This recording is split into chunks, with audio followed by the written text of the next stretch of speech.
On the door, it says Chris Christie, governor.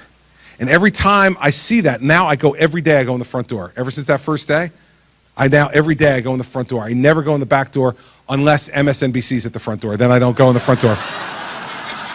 But other than that exception, every day I go in the front door. And when I get to that door and I see Chris Christie, governor, I shake my head. Every time, I'm telling you, I shake my head and I say, how the hell did this happen? Right? Governor Chris Christie of New Jersey engaging in self-deprecating humor. Well, self-deprecation is one thing, but what about deprecation from others? And will we ever see the title president associated with the name Chris Christie? Interesting question to ask, so let's ask it to our panel. Again, remaining with us, our good friend Ellis Henican in Newsmax, New York, and joining us with his perspective from the right, Terry Jeffrey, editor-in-chief of CNS News Agency. Terry, Chris Christie, not exactly the first choice of conservatives, but does he have a chance in a crowded GOP field?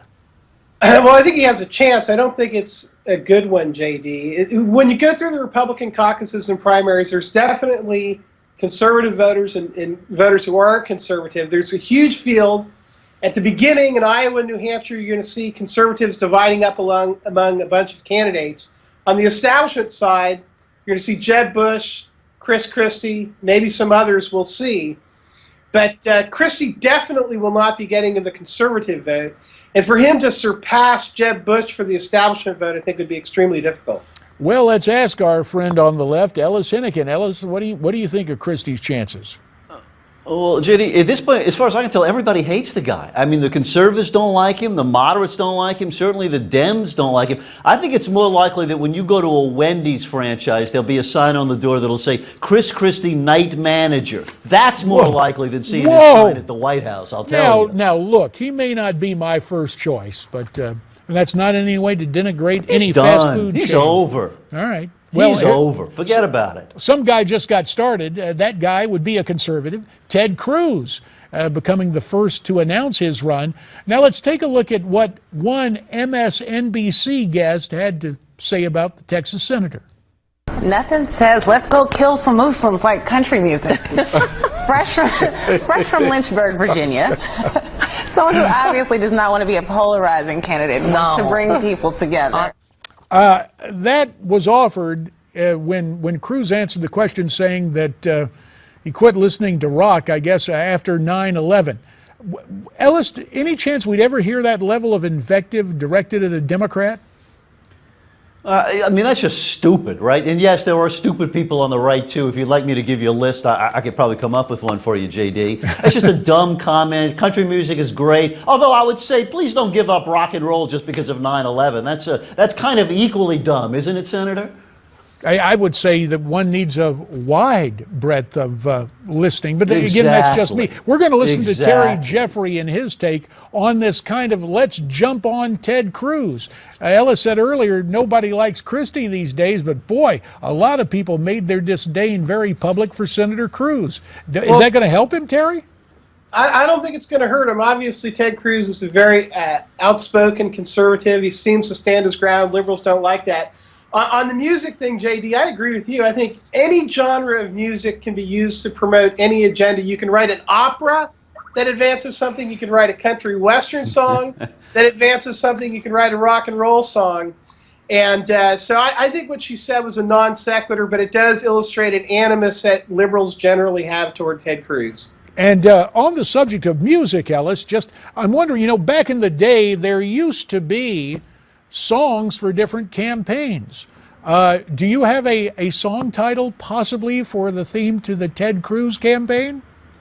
Yeah, I'm trying to think. There are a bunch of good Democratic songs. Happy Days Are Here Again, right? And Every Man a King. That's one of my favorites coming from Louisiana.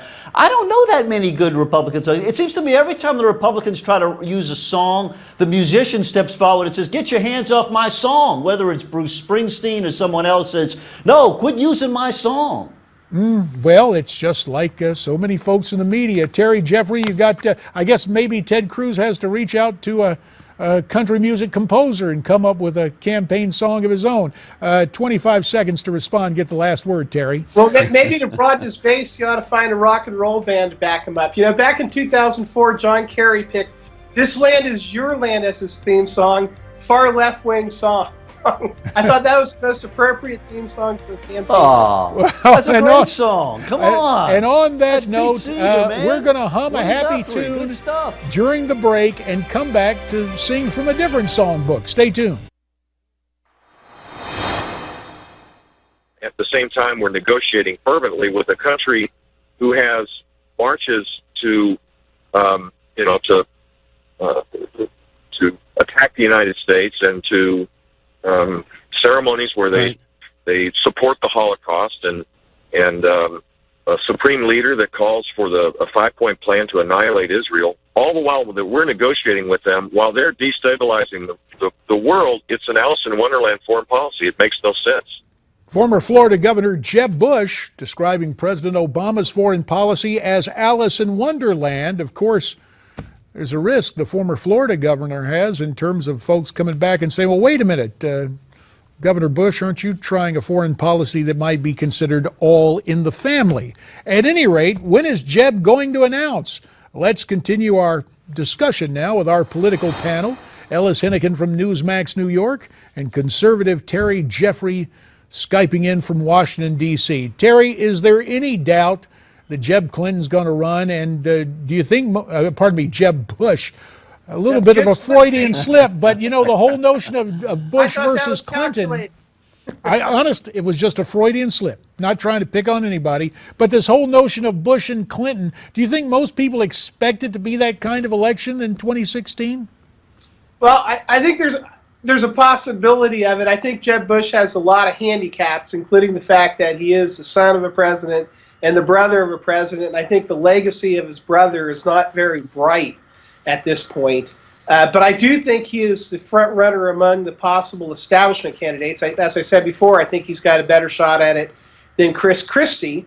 And I'll tell you one thing that separates Jeb Bush from some of the other establishment candidates. For example, Mitt Romney had been a blatant liberal when he ran for Senate in 1992 against Ted Kennedy. He was a blatant liberal when he ran for governor of Massachusetts, particularly on the social issues. He pulled a 180-degree turn on those issues before he ran for the Republican nomination, and he ran for the Republican nomination as a socialist conservative. I don't think that people are going to be able to say that Jeb Bush, for example, is not pro-life. I don't think they'll be able to necessarily say that about Chris Christie.